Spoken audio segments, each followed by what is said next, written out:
মুখের কথা আর বন্দুকের গুলি, এই দুটো যদি একবার বের হয়ে যায় তাহলে কিন্তু আর ফেরত নেওয়া যায় না। তাই যেখানেই যেই কথা বলবেন বুঝে শুনে বলবেন, মুখটা বন্ধ রাখার দরকার যেখানে সেখানে বন্ধ রাখবেন।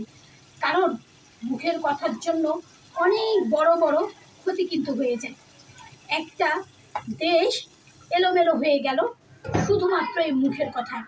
তারপরেও কি আমরা শিখবো না যে মুখের কথাটা কোথায় কিভাবে খরচ করতে হবে, কোন জায়গায় কি বলতে হবে, কখন আমাদের থামতে হবে?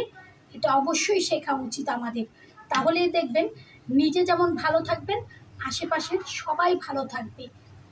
তাই এখন থেকে যেখানে যা বলার সেখানে বলবো, তা নাহলে মুখ বন্ধ।